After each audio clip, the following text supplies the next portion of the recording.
Welcome back, everyone, to GGN. This is part 5, the final part for today for Friday, September 6th, 2013. I'm Darko, and I have some more interesting news here for you. My website is ggnonline.net if you're new. If you're not, then recommend it, please. Also on YouTube, ddarko2012 and ddarko2013 are my YouTube channels, so you can find out more about me, what the goal of GGN is, and about me. So, all right, cover some Haarp weather. Right now, the UK and the Australian pages are down, but as far as North America, they still have this one up from September 3rd, 3 days ago. Their current long-wave frequency magnitude readings for North America. Last time they were pulsing heavily on Southern California, probably building up this hurricane, right? Because that's what they were really pulsing. They were also spraying heavily over there too. This tropical depression 8 forms near Tampico, Mexico. So, but they were doing some heavy spraying out there in Alaska as well. So I was saying that the Pacific Northwest may be getting hit by storms. I said that earlier this week, and so we'll see. As far as the Chemtrail Report goes, of course, they got some heavy spraying going on over there in California, mostly on the coast, and then into Missouri, Pacific Missouri, and over there in North Carolina, northwest North Carolina, and over there in northern Alabama / Tennessee. There has been some significant chemtrails being reported over in Grapeview, Washington. And here's a National Doppler radar, the most recent one, and you can see they're making a nice little front there in the west. As far as the temperatures go, and there's really no point in talking about how it's getting hotter here as we go into September without mentioning the fact that there's been some massive aerial spraying lately during the day. Recently, the last couple months, they've been spraying heavily at night, and then basically early evening. And today they just basically attacked us with a bunch of planes here in the Midwest with these aerosol sprayer planes. So there's just some pictures of it. But yeah, it's really been ramping up the temperatures lately. Here in going on the 6th of September, 89 degrees, 87 degrees, 91 degrees, and like I said, I live in the Midwest. I don't live in Florida or I don't live in the desert, and this is in the mid of July. The other thing too is, of course, is you have to take into account is the pollen count at Allergies. We're just getting swamped here, in the Midwest, parts of the South, and the Great Plains. They say that this is due to, along with the insects, because of last year's drought. Now, of course, that was because of all the engineering of the weather, causing the heat and the drought, and killing trees and all that, and crops. So now we all have to suffer because of it. And it's not just the original allergies. They say, oh, and the allergies will be worse because of global warming, climate change. Well, we all know that part of the side effects of the Welsbach cloud seeding patent is that this basically chemtrails cloud seeding for geoengineering to make it cooling, to combat global warming, it actually causes warming. So, but it's a good time. It's a good time to spray during the day because they really probably don't even care because everybody's worried with allergies and stuff like that. They just say, oh, it's just allergies. It has nothing to do with the aerosols and nanofibers. All right, and also you have that tropical depression 8 forming in Mexico. Like I said, that was engineered as well. You can tell because we covered it, what they were doing with Haarp and that and spraying. Here's bad news. Sorry to be the one to inform you, but Chinese chicken processors are cleared to ship to the United States. The Department of Agriculture on Friday approved 4 Chinese poultry processors, this is last Friday, to begin shipping a limited amount of meat to the United States, a move that is likely to add to the debate over food imports. Again, there is no freaking debate. There is no debate. A debate happens in a free place, in a free community, a democracy, whatever. It does not take place where we live. That is not a democracy. We are not free.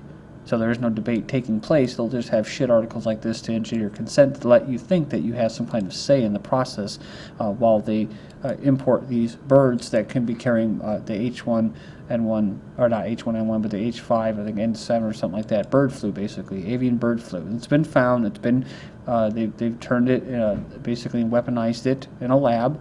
They've found more cases on the rise in China, and now they're going to import chicken from there. So very good, USDA, and that's what they're there to do, to protect you. Aldi confirms, and they're there to make sure that you can't find good, healthy food. They'll do raids on those people that try to give you healthy food. Aldi confirms up to 100% horse meat and beef products. Supermarket says it's angry with supplier Camigel after tests revealed 30% to 100% horse meat in withdrawn ready meals. So I guess it would be one thing if it was just horse meat and it was labeled horse meat, but the fact that they're labeling it as something else, as beef, it's actually horse meat, is pretty messed up. Why the U.S. is building a high-tech bubonic plague lab in Kazakhstan. Now, why is this article interesting? Well, just recently, August 29th, bubonic plague fears in Kyrgyzstan, Central Asia, after death of boy. So they fear an outbreak of bubonic plague after a 15-year-old died last Thursday from the disease. It's unclear how the youth fell ill.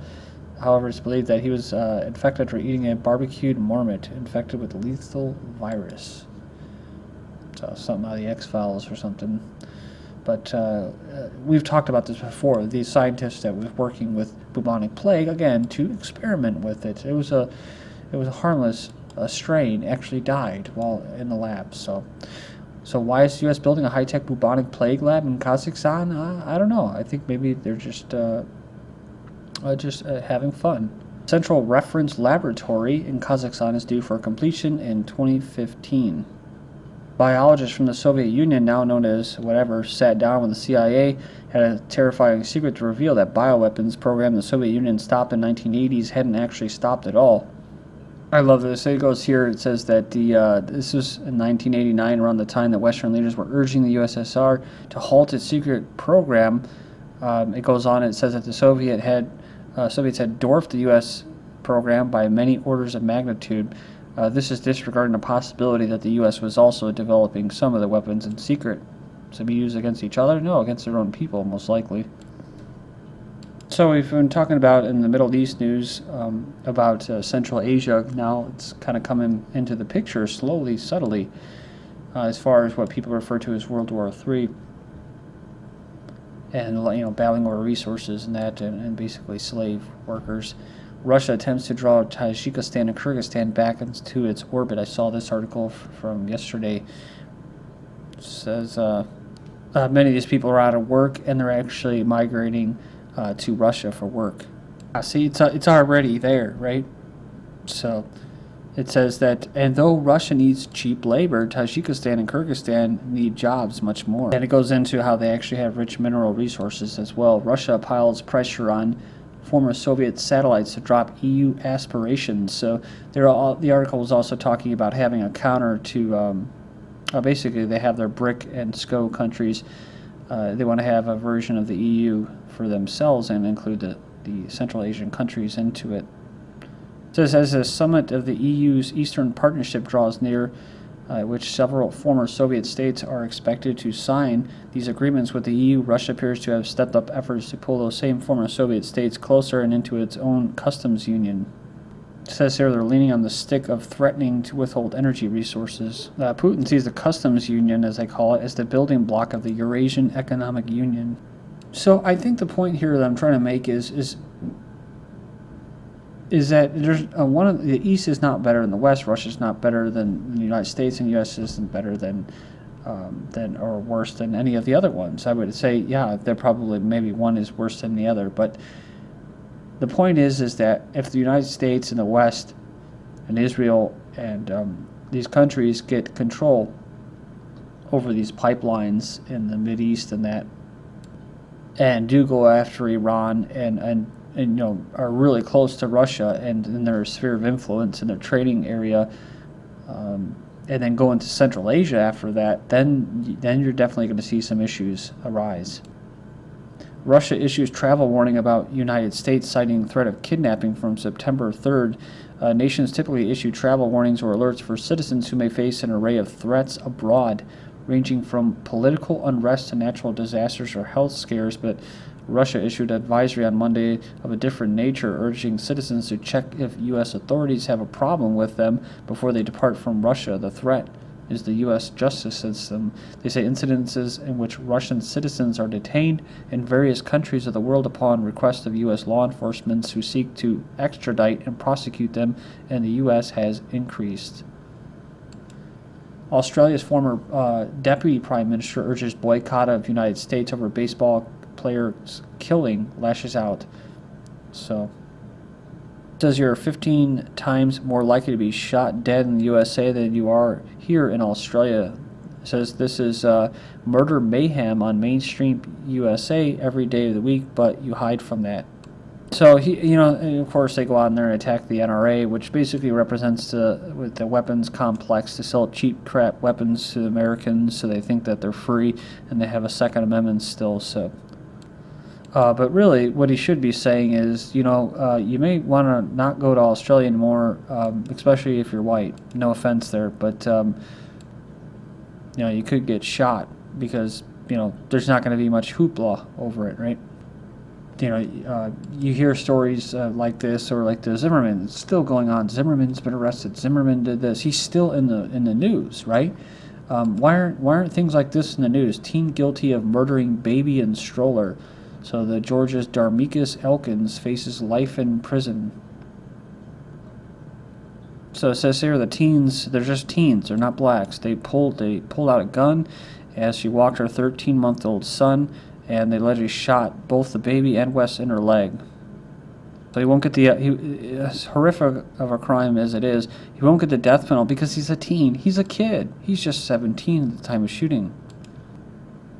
And, that Australian that was killed, he was killed, it was a thrill kill, right? So, another thrill kill, 88-year-old World War II vet beaten to death by black teenagers. So when it's something that happens to a minority by a white, it's a racial crime. But I guess when it's blacks or anybody else that does it to whites, it's a thrill kill. It has nothing to do with a hate crime. They're teens, they're kids, they're innocent, it's senseless. Says we all know the headlines would say what they would say if a couple of white teenagers beat a black World War II veteran to death, but of course the conversation isn't really supposed to be happening. So you see stuff like this on Raw Story, right? White Dallas man shoots 8-year-old black boy in the face as he plays tag. So, I mean, this is horrible. It probably is racist, this guy who did this, but nobody knows what the motive was yet. It says that they couldn't understand why anyone would shoot her child out of the blue. Just kind of like, I don't know why children would shoot an elderly person out of the blue. 1 in 5 married households has foreign-born spouse. 1 in 5 married households has at least one spouse who was born outside the U.S., which made up 21% of married households. And immigration trends have basically contributed to it. The national average is 7.4%. The lowest percentage was in Mississippi, South Dakota, and West Virginia at 2%. Most of them, 40%, were born in Latin America, Caribbean. About 1 in 4 are born in Europe or Asia. Foreignborn Americans has increased from 14 million in 1980 to 40 million in 2010. Moving on, British woman wakes up with Chinese accent. She was diagnosed with foreign accent syndrome. See, she went to sleep with a migraine headache. There's someone around here that's been having migraines too. It's funny, we just heard about this. American man wakes up with amnesia and speaking Swedish. Teachers from China fuel Chinese language growth in the United States. Says here that they're part of a group of 129 newly arrived teachers from China. Guest teacher program started in 2007. Says it's in 30 states. The largest concentrations are in Utah, North Carolina, Ohio. U.S. government officials say China is one of the languages that are essential for U.S. economic and strategic interest. Remember this from April. Prime Minister of New Zealand wants more students to consider learning Mandarin. China says 400 million can't speak national language. And this is about breaking down cultures, individual tribes and sects and communities. This is what it's about, empire building. This is the same template that's used with English as well. No surprise here, Obama's science diplomat, Mr. Holdren, advocated for population control, or what the Obama regime refers to as science diplomacy. So they express controversial views about government-imposed population control. Radiation spikes at Fukushima now high enough to kill an unprotected person within hours. There's now video games to promote abortion. Iowa Democrats pray to the Lord for the gift of abortion on demand. Teen birth rate hits historic low, and overall births are actually still dropping in decline. Thank you.